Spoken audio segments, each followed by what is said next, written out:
नमस्कार मित्रों, मैं वास्तुशास्त्री आनंद शर्मा। काफी लोगों के मैसेज आते हैं, सर हमारे घर में सुख शांति नहीं रहती है, बच्चों के मांगलिक कार्य नहीं हो पा रहे हैं, बच्चे जॉब काम धंधे में सफल नहीं हो पा रहे हैं और घर की कलह तो खत्म ही नहीं होती है। उसका मेन कारण है आपके घर का वास्तु दोष। घर बनाते समय आपने वास्तु का ध्यान नहीं रखा या अपने आप पायलट बन के अपना नक्शा बना लिया, तो ये गंभीर वास्तु दोष है। अगर आपके घर में ये समस्या है तो आपको भी सतर्क हो जाना चाहिए। अब हमारे पास एक क्लाइंट का मैसेज आया था, सर मेरे पास एक 40 बाई 42 का प्लॉट है, उसके अंदर मैं 30 बाई 30 में घर बनाना चाहता हूं। मेरा प्रॉपर पूरब मुखी प्लॉट रहेगा। पूरब मुखी दिशा यानी कि सबसे भाग्यशाली व्यक्ति, क्योंकि ये सूर्यदेव की दिशा है, उन्नति यश कीर्ति देता है ऐसा प्लॉट। अगर वास्तु का आपने 100% ध्यान रखा। कैसे बनाएंगे, ध्यान से समझिएगा। सबसे पहले इन्होंने क्या कहा कि मेरा प्लॉट बड़ा है तो प्लॉट के चारों तरफ करेंगे बाउंड्री वॉल और एक जयंती के पद पर लगाना है आपको मुख्य दरवाजा। जयंती के पद पर क्यों? क्योंकि यह दरवाजा आपको सुख समृद्धि देता है, जीवन में उन्नति देता है। उसके बाद में वास्तु के अनुरूप क्या करेंगे कि घर के चारों तरफ हम स्पेस छोड़ देंगे। इस साइड में पूरा कार पार्किंग बाइक स्कूटी के लिए स्पेस छोड़ेंगे, इधर गार्डन के लिए और वेंटिलेशन प्रॉपर। क्लियर है? इसी तरह आपको करना है। उसके बाद में क्या करेंगे, मेन डोर से जैसे अंदर एंटर करेंगे आपको क्या दिख रहा है, कार पार्किंग और इधर बाइक स्कूटी, इधर आपको गार्डन और इस साइड में नॉर्थ में पूरा आपको ग्रीन गार्डन दिख रहा है। क्यों बनाना है ग्रीन गार्डन? क्योंकि ये उत्तर दिशा है। उत्तर दिशा किसकी है? कुबेर देव की दिशा है, भगवान बुद्ध की दिशा है। अगर इस तरफ आपके गार्डन होता है, खुली जमीन होती है और हवा का पूर्ण रूप से वेंटिलेशन होता है तो आपके घर में धन धान्य सुख समृद्धि का वास होता है, बच्चे अच्छी उन्नति करते हैं और आपके घर की बिटिया भी सुख समृद्धि से रहती है। क्लियर है? उसके बाद में हम अंदर एंटर करेंगे। जब भी अंदर का घर बनाए ध्यान रखें कि थोड़ी ऊंचाई लेके बनाएं ताकि आपका वास्तु भी अच्छा रहे और भविष्य में आपका घर मुख्य सड़क से नीचा भी ना हो। क्लियर है? अंदर आएंगे, यहां पर आपके बैठने के लिए सिट आउट एरिया रहेगा जिसको हम बरामदा कहते हैं, बाहर की तरफ। क्लियर है? इस तरफ हमने सीढ़ियां दे दी है। कभी भी ईशान कॉर्नर में सीढ़ी ना दे।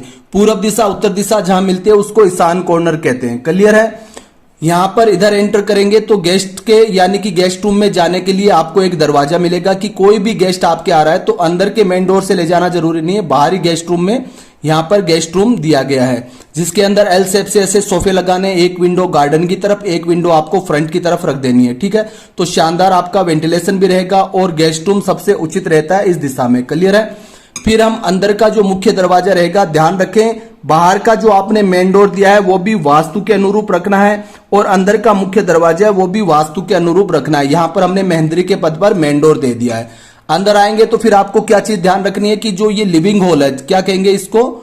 लिविंग हॉल, जिसको हम ब्रह्म स्थान कहते हैं, तो ये पूरा आपके खाली रहना चाहिए। किसी भी तरह की दीवार पिलर आ रहा है तो गंभीर बीमारी के संकेत है, तो यहां पर पूर्ण रूप से ध्यान रखना है। अब इस कॉर्नर के अंदर हमने पूजा घर दे दिया है, तो जब भी आपको पूजा करनी हो तो ये आपके सबसे उत्तम स्थान रहेगा। यहां पर आपका पूजा घर बन जाएगा, वुडन का मार्बल का अपने हिसाब से आप रख सकते हैं। क्लियर है? एक विंडो आपको इस तरफ बाहर की तरफ दे देनी है ताकि लिविंग हॉल का भी पूरा अच्छा सा वेंटिलेशन रहे। क्लियर है? उसके बाद में आप इधर एंटर करेंगे तो यहां पर क्या आया है, यहां पर आपको साउथ ईस्ट जोन, अपने अंदाज से साउथ ईस्ट जोन नहीं देखना है। मैंने हमेशा आपको कहा है प्रॉपर आपको ग्रेडिंग करवाना है। जब भी आप घर बनाएं अपने हिसाब से प्लान ना बनाएं। हम ये नहीं कहते आप हमसे ही बनवाइए, कोई भी अच्छे वास्तुशास्त्री उनसे प्लानिंग करवाइए, क्योंकि देखिए घर बार बार नहीं बनता। काफी लोग मूर्खता करते हैं, प्लान के पैसे बचाने के चक्कर में ये लाखों रुपए बर्बाद करते हैं और फिर जिंदगी भर परेशान रहते हैं। तो प्रॉपर आपके ध्यान रखें 130 से 140 डिग्री पर 130 से 140 डिग्री पर किचन आना चाहिए। घर की महिलाओं का स्वास्थ्य उत्तम रहेगा और घर में वो कलह भी नहीं रखेगी। क्लियर है? इधर आएंगे तो प्रॉपर साउथ के अंदर एक स्टोर रूम दे देना है। एक्स्ट्रा कोई भी सामान है, साउथ दिशा यम की दिशा है, बाहरी रहेगी, उत्तम रिजल्ट्स आएंगे। ठीक है? उसके बाद में साउथ साउथ वेस्ट के अंदर यहां पर आपको कॉमन लेटरिंग बाथरूम दे देना है। साउथ साउथ वेस्ट का मतलब है, नोट कर लीजिए आप, 200 से 210 डिग्री के बीच में ही कॉमन लेट बाथ देना है। ना तो नर्तज्ञ दिशा में देना है ना साउथ में देना है।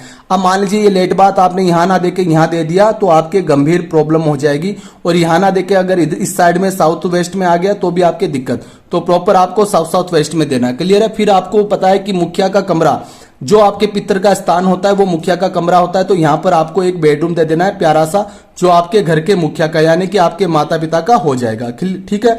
आराम से वेंटिलेशन विंडो दें, शानदार आपका वेंटिलेशन रहेगा। फिर इस तरफ आएंगे प्रॉपर पश्चिम दिशा में क्या करेंगे, एक रूम और देंगे।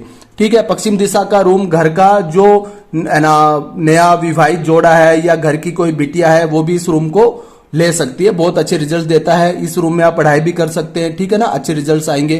तो यहाँ पर एक विंडो रहेगी, प्रॉपर वेंटिलेशन रहेगा, ठीक है।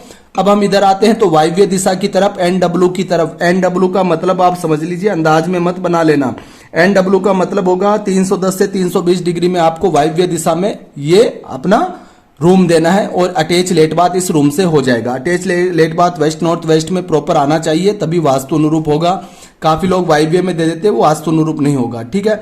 तो इस तरह से आप देखोगे 1 2 3 कमरे बन गए और एक आपके गेस्ट रूम, 4 कमरे, बाहर बड़ा सारा आपके बरामदा, लॉन वगैरह, कार पार्किंग, बाइक पार्किंग हो गई, स्टोर दे दिया, कॉमन लेट बाथ दे दिया, एक रूम में अटैच दे दिया, किचन बड़ा सारा हो गया, यहाँ living hall plus dining area हो गया। तो इस तरह से ग्राउंड फ्लोर का एक प्यारा सा प्लान आपको दिया गया है। आई होप प्लान आपको अच्छा लगा होगा। अगर इसका मेजरमेंट देखना है तो आप कमेंट करें मेजरमेंट, और अगर नया प्लान बनवाना है तो आप हमारे ऑफिस नंबर पर संपर्क कर सकते हैं। आज के लिए इतना ही। जय हिंद, धन्यवाद।